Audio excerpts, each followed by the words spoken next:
Vueltas y ejes del mundo. Es una ojeada plural al mundo y también un espacio en el que el auditorio y los conductores pueden reconocer varios ángulos de análisis.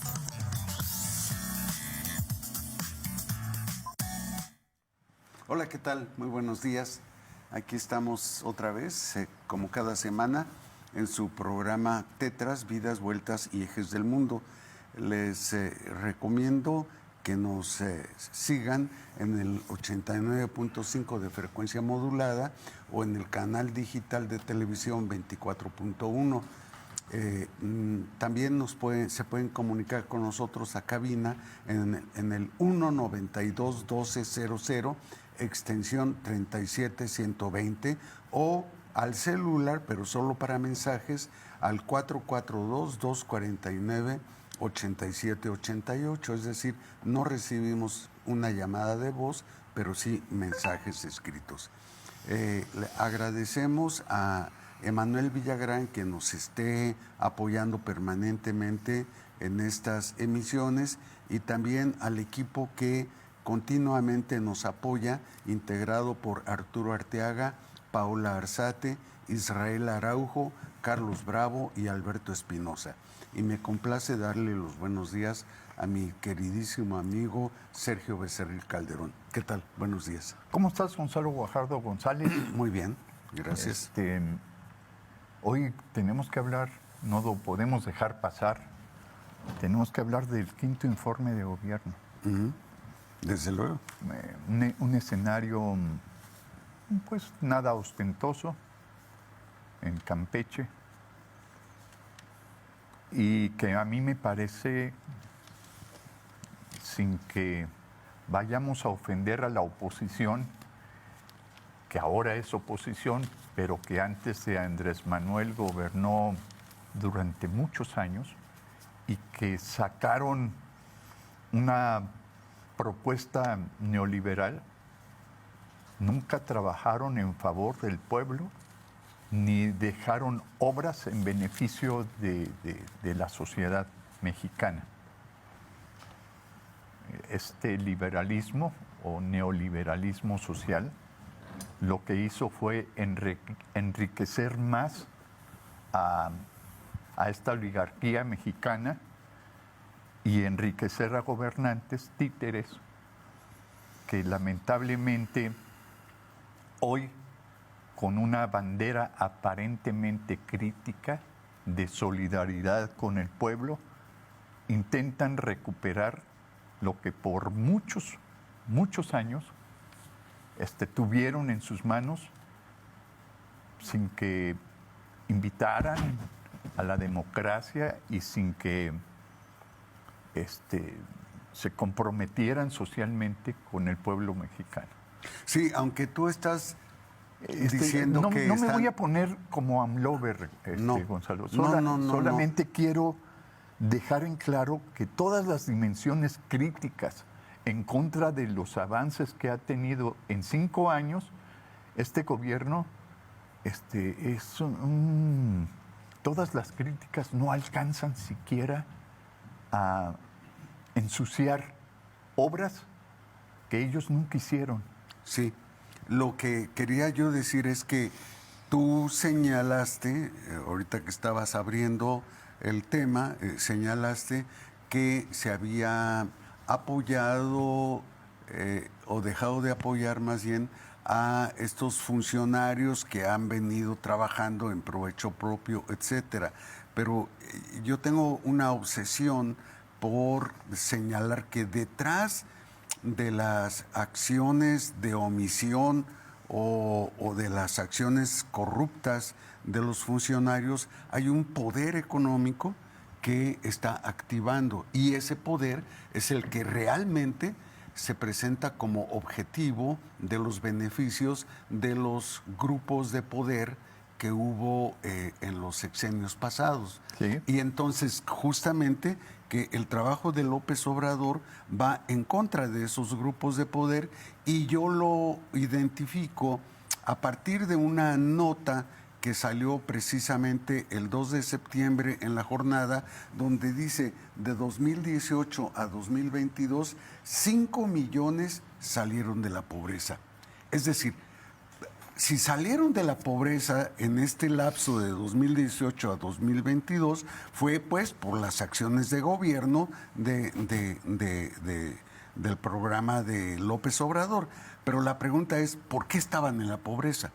O sea, ¿qué fue lo que los fue conduciendo a estar en esa pobreza, que se necesitaban programas emergentes para que pudieran de alguna manera salir a respirar, ¿no? Y es lo que estoy diciendo. Entonces, los grupos de poder económico que ha venido habiendo a lo largo de los últimos 25 años en este país, y por ponerlo menos, 25 años, ¿sí?, son los que han generado esto.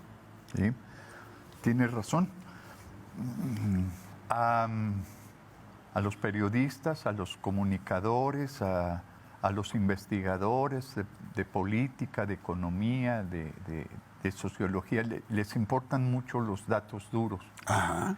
Y en términos de datos duros, como esto que acabas de mencionar, de sacar a 5 millones de mexicanos, yo creo que de extrema pobreza, exacto, sí, a colocarlos en una posición económica distinta, es fundamental, es básico, y fue uno de los principios políticos que llevaron a López Obrador a ganar las elecciones en 2018.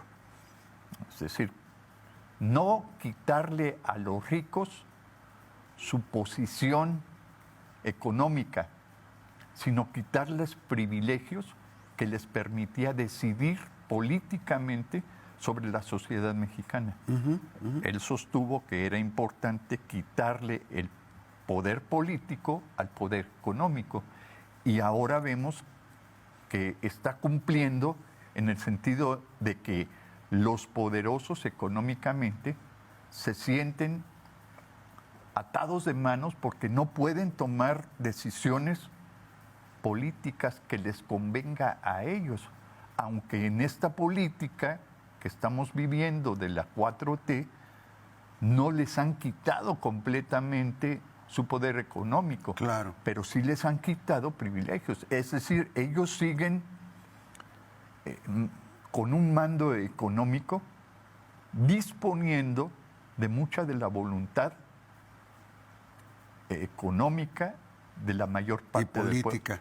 Económica, yo creo que políticamente ahí está una de las grandes ganancias que estamos viviendo. La transformación empieza por construir otra forma de pensamiento, una subjetividad en donde todo ciudadano tiene la posibilidad de participar de las decisiones que tiene socialmente, económicamente, independientemente del lugar en donde se encuentre. Los grandes avances en este informe están en la construcción de una democracia distinta, diferente. Más allá, insisto, del Tren Maya, más allá de la refinería de Dos Bocas, más allá del tren transísmico, más allá de 3 aeropuertos, más allá de todas las obras físicas en beneficio de la sociedad, y en donde el lema fundamental es eso: arriba los pobres. Y eso no quiere decir que abajo los ricos, sino que los ricos estén con la conciencia clara de que la política económica del país, de donde ellos abrevan, tiene que construir otra forma de relación. Una organización social, Gonzalo, que no podemos decir que sea de izquierda o de derecha, sino todo lo contrario, diría tu amigo. Es una construcción de una sociedad más participativa, en donde hay un cierto liberalismo, pero también hay una construcción histórica, social, de participación democrática. Ahí vamos a ir avanzando en la construcción de una democracia participativa, Gonzalo. Sí, sí. Por eso yo he estado insistiendo en varios de los programas anteriores, los estuve revisando, he estado insistiendo en la necesidad de pensar de una manera diferente la distribución, Sí. la distribución de los bienes en Sí. este país, ¿no? Porque hasta ahora se venía, ayer hice un ejercicio en ese sentido, tenía una bolsa de lentejas por un lado y tenía 3 frijolitos por otro lado. Los frijoles, nada más 3, mientras que la bolsa de lentejas albergaba cientos o tal vez miles de granos de lentejas. La distribución del país, de la riqueza del país, se estaba dando en ese sentido. A estos 3 granitos de frijol se les daba la mayoría de las ganancias de los procesos económicos del país, mientras que a la bolsa de lentejas se les daba una minoría, y entonces pues parecía que era mucho, pero en la distribución era en realidad una miseria, mientras que a estos 3 frijolitos, que se les daba la misma cantidad que a la bolsa de lentejas, pues en la repartición les tocaba, pero muchísimo, muchísimo, muchísimo más. Y justamente eso es lo que ha venido sucediendo en los gobiernos previos al de López Obrador, y como bien dices, no lo decimos como para reivindicar este gobierno o para aplaudirlo, sino como para poder identificar los procesos históricos y la transformación que efectivamente se viene dando en nuestra ¿Qué sociedad. te daba derecho, Rico, dueño de medios de producción, a no pagar impuestos? Exactamente. ¿Qué te daba Ese es derecho? lo primerito que habría que ver.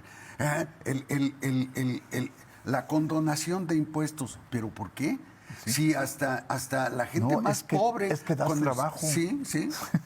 Eso ya, yo te voy a poner carretera, te voy a regalar parcelas para que ahí hagas tu empresa. Oye, tenían todos los beneficios sin ningún compromiso social. Bueno, eso es lo que hay que revisar. Esta distribución de la economía que tú señalas a través de esta metáfora de las lentejas, era de verdad una metáfora en donde las lentejas tenían salud, tenían educación, tenían trabajo. ¿Y quiénes eran los beneficiados? Pues los 3 frijolitos. ¿Sí? Y Gonzalo, yo por lo menos en esta austeridad republicana que se pregona, pues yo veo mayor racionalización de los recursos, en donde no se excluyen de ninguna manera pues, privilegios que te da el tener condiciones económicas en donde te posibilita participar de manera distinta en las políticas públicas o en la manera en la que tú administras económica y socialmente tus empresas, no solo en beneficio propio, sino también en beneficio de trabajadores y en beneficio de la conformación de un Estado distinto, diferente. Los gobernantes anteriormente, y yo te podría decir que no completamente en la actualidad, se les ha quitado los privilegios de disponer de la economía de la sociedad, de la economía del pueblo. Pero lo que sí te puedo decir es que hay una forma de acomodarse diferente, distinta, en donde parece ser, no del todo, pero parece ser que la ley pues está mediando otra forma de relación, en donde cada quien desde su posición, los distintos grupos, las distintas organizaciones, piden o ejercen su derecho de participar socialmente de una manera distinta. Los propios campesinos, pues, es decir, hay responsabilidades de gobierno que son compartidas por las responsabilidades de los trabajadores y de los dueños de los medios de producción. Esa me parece que históricamente es el principal soporte o eje de la transformación en estos últimos 5 años. Y que veo que en obras públicas son mejores que una barda de una refinería, son mejores que una torre de la independencia o de la libertad, que por cierto no la conozco, pero debe de ser una obra magnífica en beneficio de la sociedad. Entonces, yo no veo obras que nos hagan recordar a expresidentes. O añorarlos. O añorarlos. O Sí. que ahora para el 24 digamos, no, era mejor este régimen neoliberal que nos ayudaba a crecer, a participar de manera distinta. No. Usaron los gobiernos anteriores, estos que se ha dado en llamar neoliberales, usaban una estrategia muy interesante y era asignar presupuestos relativamente altos y estables a organizaciones que se dedicaban a beneficiar a ciertos sectores sociales, ¿no? Entonces, a las casas de beneficencia, a los orfanatorios, a las escuelas, a las fábricas, etcétera, se asignaban ciertos presupuestos justamente para que pudieran arropar de manera económica y práctica la vida de sus trabajadores. Lo que, sin embargo, estaba generando esa práctica es el sometimiento de ese tipo de trabajadores que recibían beneficios de las empresas o beneficios de las instancias, sometimiento a esas empresas, a esas instancias. Y la práctica que ha venido instaurando López Obrador es el reparto del recurso a cada uno de los habitantes en sus diferentes sectores. A los ancianos como tú les están dando, ¿no? Sí. Solamente a los jóvenes como yo todavía no nos toca, pero a los ancianos como tú sí.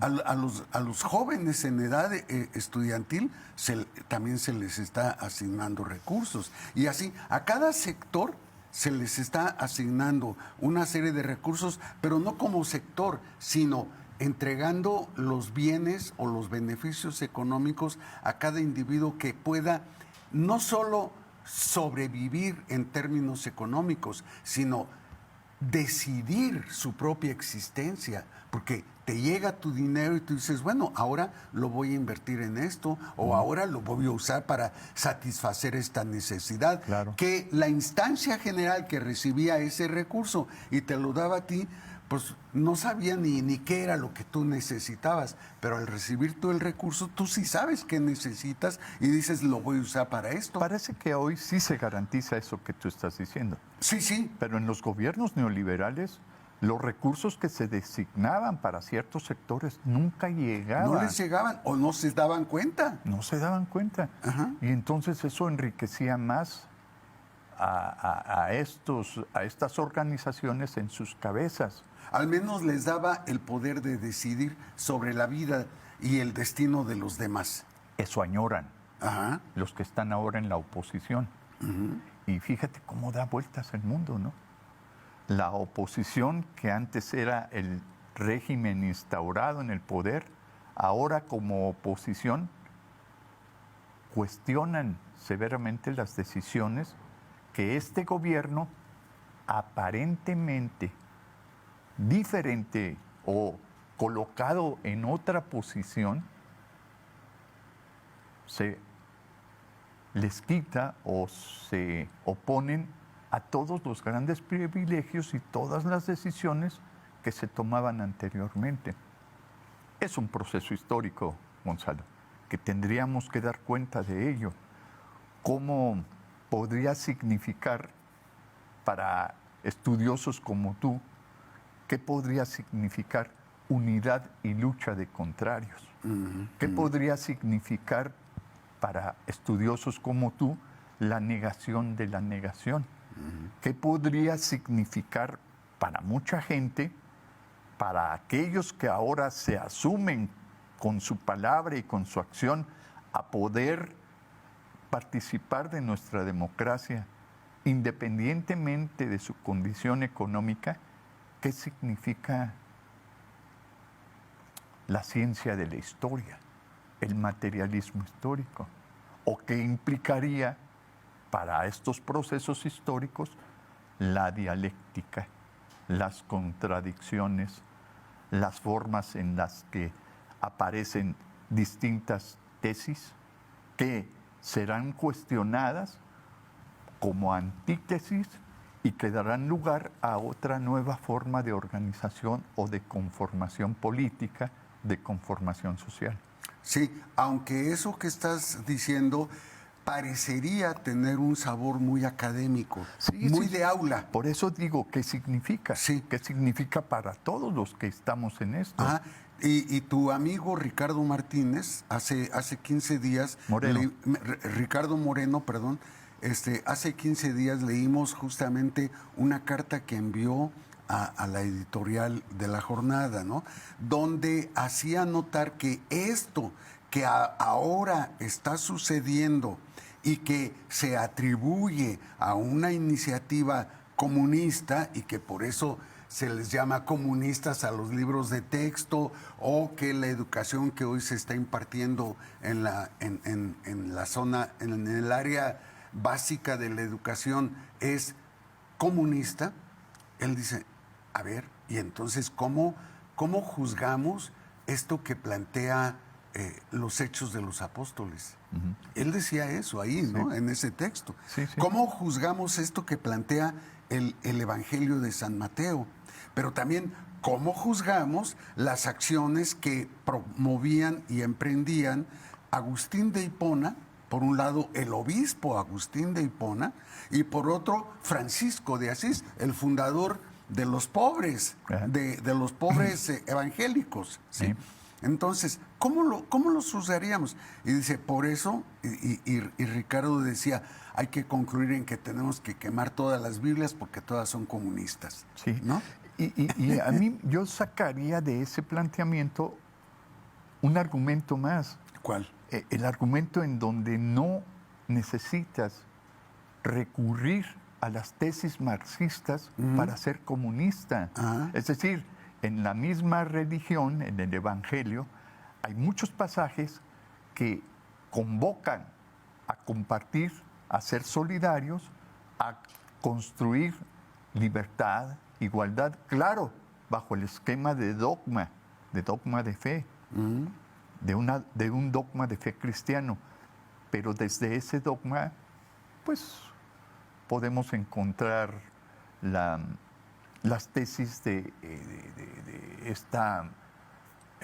se me olvidó ahora, este planteamiento que sacaron a partir de Paulo Freire o muchos sacerdotes, los de Cuernavaca, que hicieron los principios de una pedagogía popular. De una pedagogía popular, pero también de una religión en donde combinan distintas tesis del Evangelio con tesis marxistas. Entonces, Gonzalo, no esperemos que el marxismo resuelva todos los problemas de política, ni tampoco esperemos depender del Evangelio para convocar a proposiciones comunes, sino tenemos que discutir nuestra forma de existir para reconocernos en nuestras organizaciones sociales. Uh-huh. Sí, hace rato que iniciamos esta conversación, tú decías, hay que identificar justamente el poder de la historia, que nos permite ir reconociendo en cada periodo histórico de la vida del ser humano expresiones o manifestaciones de búsqueda.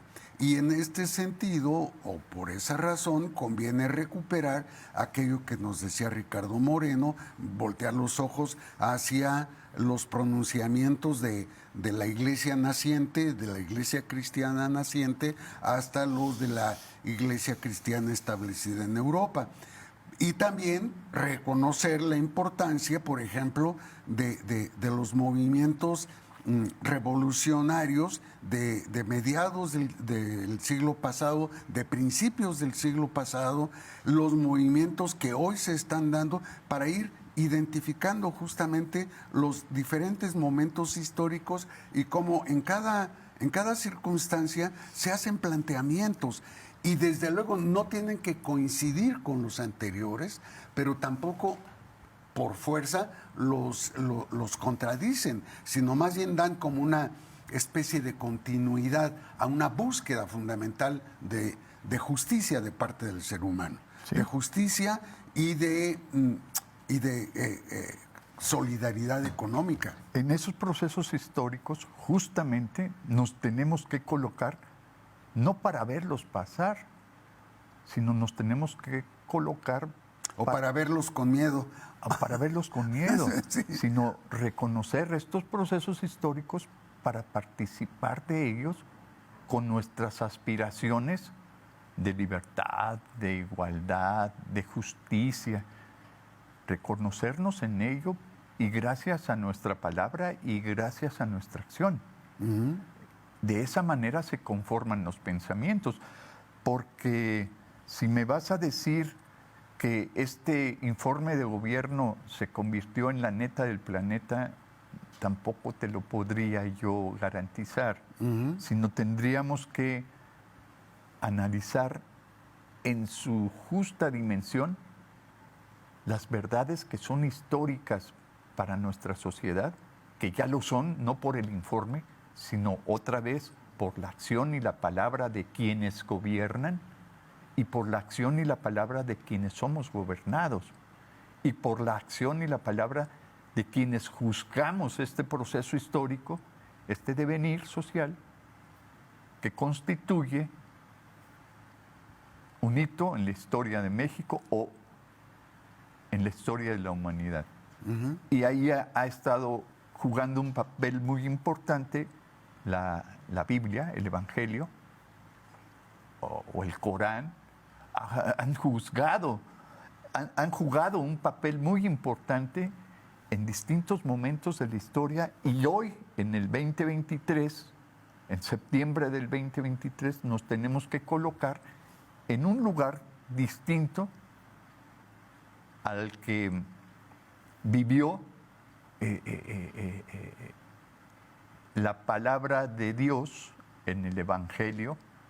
En una sociedad con tales características, ¿sí? Yo quiero pensar mucho, Sergio, cuando tú eras un niño de 2, 3 años.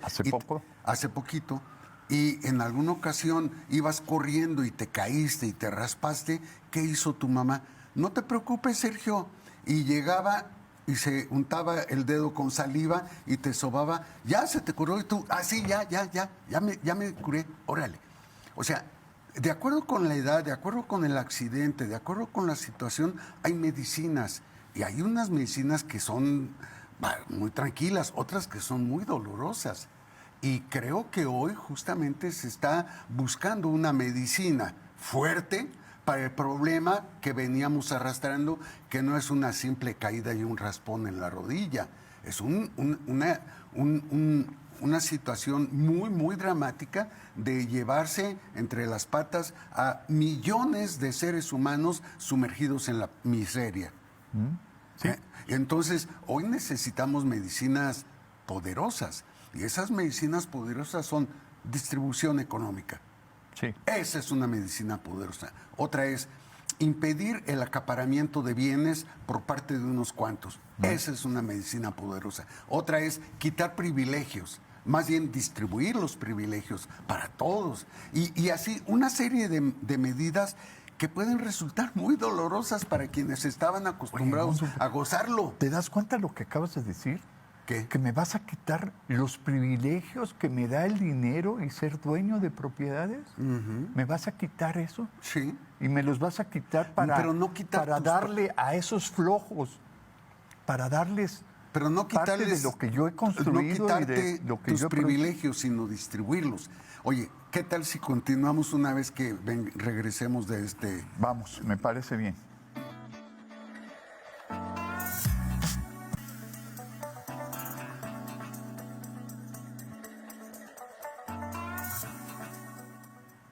Pues continuamos con ustedes. Muchas gracias por permanecer en sintonía con nosotros. Oye, ¿Qué pasó? déjame interrumpirte un poco, Gonzalo, para continuar el tema.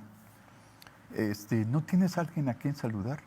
A muchos. Pero yo quiero tenemos a saludar muchos. ahorita a mi ahijado, Sergio Campo, Órale. que es un querido ahijado, hijo de un amigo entrañable, que me acaba de mandar un mensaje de felicitaciones al programa. Entonces, ahijado, un saludo a donde estés.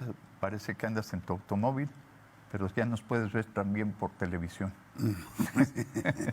Bueno, yo no tengo ahijados que anden en automóvil en estos momentos, pero sí tengo a un gran número de voceadores, vendedores de periódicos. Sí, que no son los dueños de los medios de comunicación. No, pero para nada. No, ellos son meramente vendedores, voceadores, sí. Así les llamábamos antes, porque levantaban la voz diciendo extra, etcétera, los voceadores. Y tengo un montón de amigos voceadores acá en el campo militar, acá en Carrillo, acá en La Cruz, allá en Plaza de las Américas,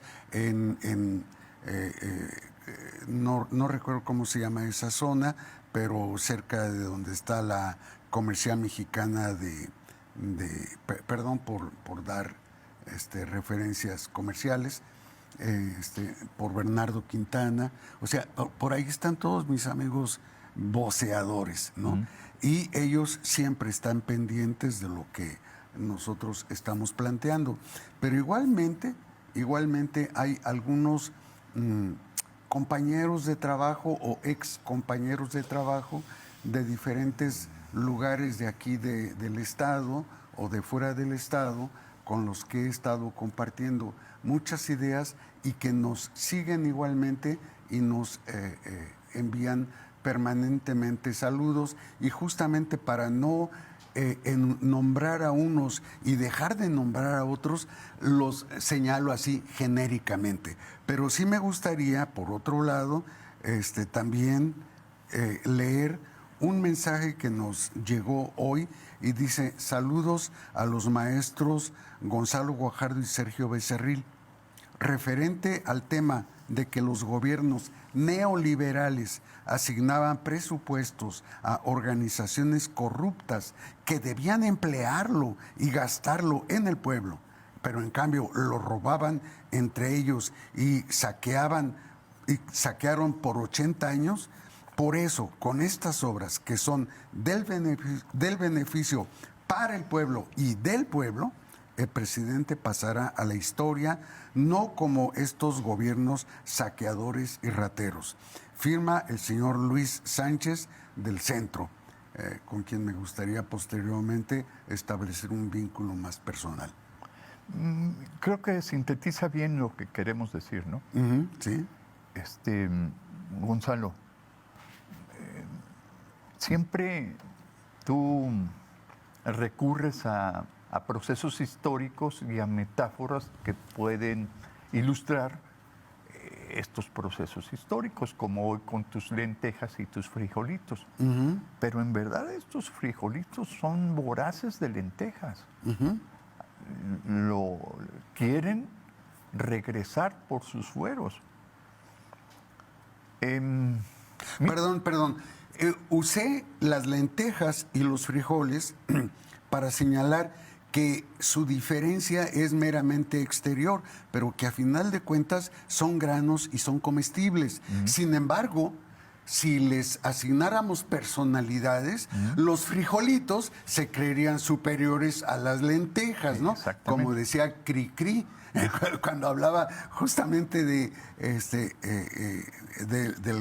gatito de barrio, ¿no? Del gato de barrio. Sí, pues el gato de barrio es igual de gato e igual de felino que un tigre de Bengala o qué sé yo, pero pues unos se creen más, otros y a otros los menosprecian. Sí. Y así, si les asignáramos personalidades a los frijoles y a las lentejas, los frijoles despreciarían a las lentejas. Y esto es lo que está sucediendo. Somos iguales, seres humanos iguales. Y sin embargo, aquellos que han acaparado las riquezas, por esa razón, porque acapararon las riquezas, se creen superiores y no se dan cuenta de que lo que los hace superiores es algo externo a ellos, no unas condiciones personales, sino algo que ellos acapararon y desde ahí se aprovechan y creen que eso los hace mejores. Esos tigres hoy son unos simples meninos. Sí, sí. Saludo al tigre también, hay que saludar. Bueno, y al coyote. Bueno, Gonzalo, entonces en estos procesos históricos de los que hemos estado hablando y que hace rato hacía yo referencia a la unidad y lucha de contrarios, a la negación de la negación, y tú me hacías la observación de que esa era una visión muy academicista. La forma de decirlo. Sí. Sí, la forma de enunciarlo es muy académica, pero tiene desde luego su caracterización en la práctica. Sí, entonces, 1789, Luis XVI. Sí. Una crisis en Europa fuerte, una crisis que a Luis XVI junta al Parlamento. Recordemos que en esa época había una clase social naciente, la burguesía. Que era lo que hoy se podría decir en el lenguaje que hoy se usa, la pequeña burguesía. No eran grandes terratenientes, no eran grandes comerciantes ni nada, Sí. porque estaban los ricos, que eran justamente los hacendados. Sí, Eso sí, es sí. otra cosa. Sí, y a lo que voy es que aquellos que querían conservar sus privilegios, aquellos que seguían pensando que la sociedad tenía que hacerse cargo de producir en beneficio de ellos, en beneficio del monarca, pues ellos se sentaban a la derecha de Luis XVI.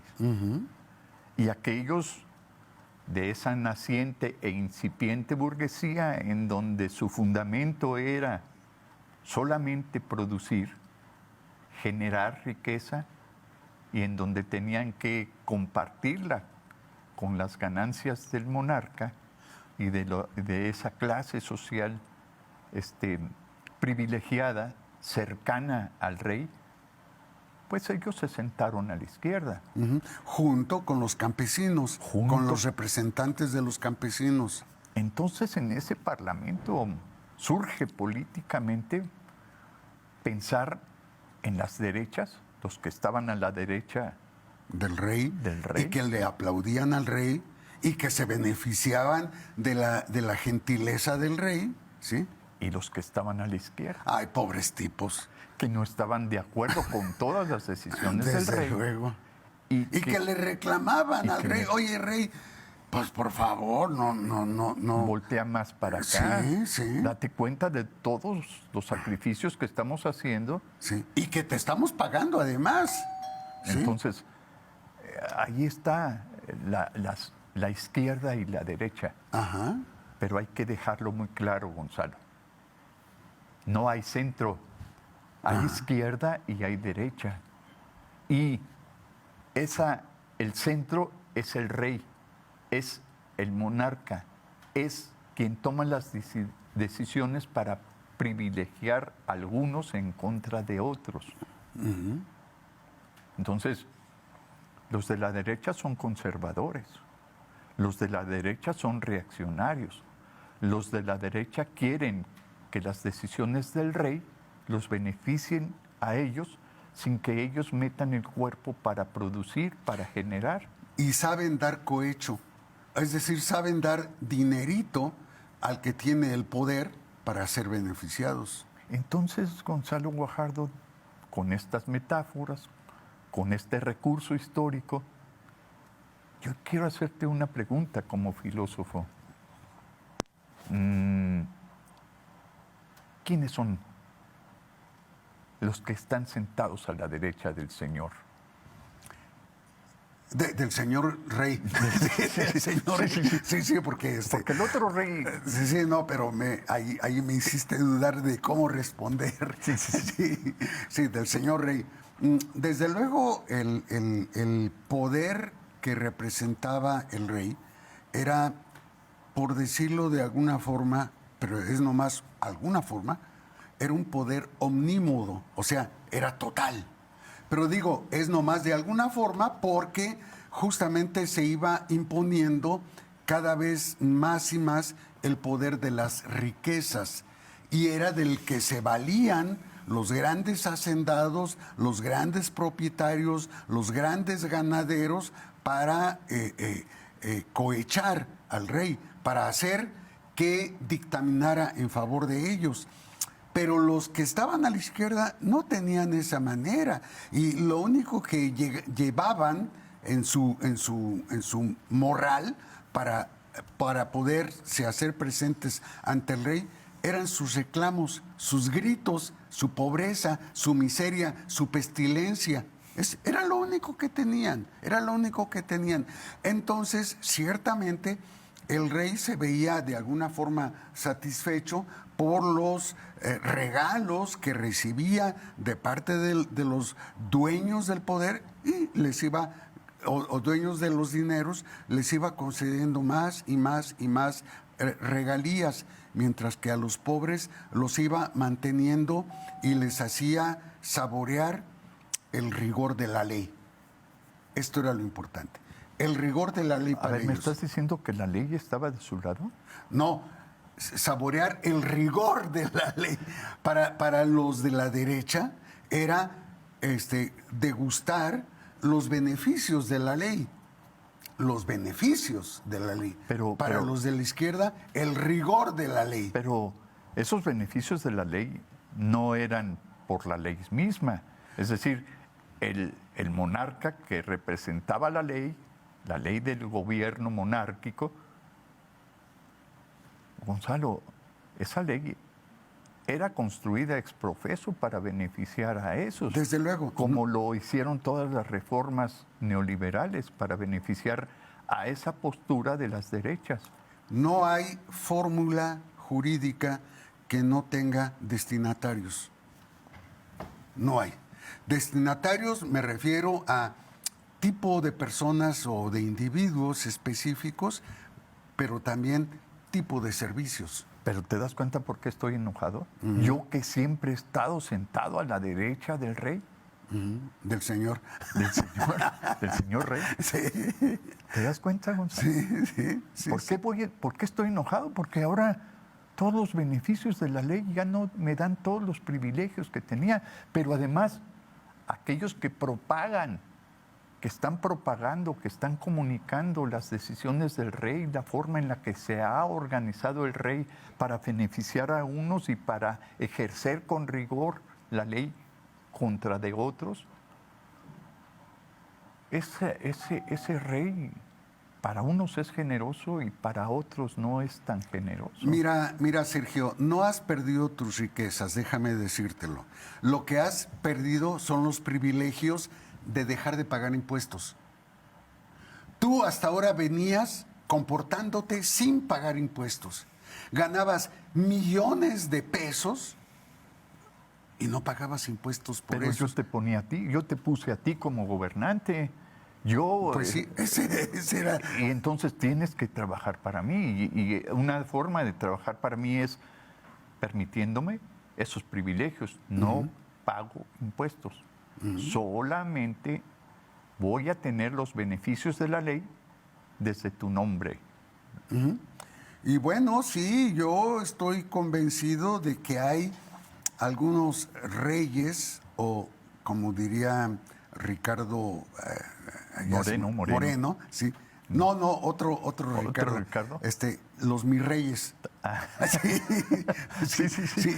Él habla de los mis reyes, ¿no? Sí. Y esos pues viven justamente una vida ciega ante los reclamos y las necesidades de la gente baja. los mirreyes viven justamente en la opulencia que les proporcionan sus respectivos padres. Sí. ¿Sí? Y entonces no se percatan de que justamente aquel cargador o aquel vendedor de chicles o aquel pedigüeño que está en las calles recorriendo las filas de los coches, esos también comen. Esos también necesitan No importa cobija. tanto los que comen, no nos importa tanto. Sosténme mis privilegios porque de esa manera yo soy conservador. De esa manera yo disfruto de la construcción de la ley que me beneficia. Yo disfruto de hacer todo lo posible por señalar quién gobierne, porque seguramente quien va a gobernar con el apoyo que yo le brindo va después a darme y a devolverme, según sea el caso, los privilegios que tengo que conservar. Y además, no me juntes con la chusma. Distíngueme, porque visto bien, porque soy educado en Harvard, en Yale, en MIT. O sea, yo soy una persona que favorezco a un grupo y que ese grupo se distingue, no solamente por su discurso, por su pensamiento, sino se distingue por sus recursos materiales y se distingue por el poder que tiene de humillar a otros. Soy de la derecha y respétame, señor presidente, señor rey, con su venia. Acabas de describir de una forma formidable las características de la derecha, es decir, aquellos que reciben favores personales, aquellos que reciben el reconocimiento personal, aquellos que están buscando su bienestar individual, y el resto de la sociedad, pues lo lamento, yo no tengo nada que ver con ellos, ¿no? Y justamente eso es la derecha, eso. Mientras que la izquierda es la búsqueda del bienestar social, es decir, del bienestar que acompaña a todos y no deja en el camino a nadie tirado, ¿no? Esa es la diferencia. Y justamente se ha dado una serie de luchas desde antes incluso de la Revolución Rusa. Se ha dado una serie de luchas en el mundo donde se confrontan estas dos perspectivas, aquellos que de una manera egoísta, individualista, solecista, quieren sus bienes sin importar a quienes les afecte la pobreza, la miseria o la dejadez. Mientras que aquellos otros que se colocan a la izquierda dicen, no, es que queremos que seamos beneficiados todos, porque si no somos beneficiados todos, entonces mentira eso de que somos hermanos. No. Mentiras. ¿No? Eso no. O sea, si no somos beneficiados, no. Si se distingue entre nosotros es que unos valen más y otros valen menos, ¿no? Esa es una enorme diferencia y precisamente se requiere de una serie de instrumentos jurídicos, pero también instrumentos organizacionales para lograr esa igualdad de todos los hombres entre sí, no quedar subordinados o subalternos de aquellos que son poderosos y que reciben todos los beneficios. Y esas normas jurídicas o esos instrumentos de organización son fundamentales precisamente para que podamos vivir tranquilamente.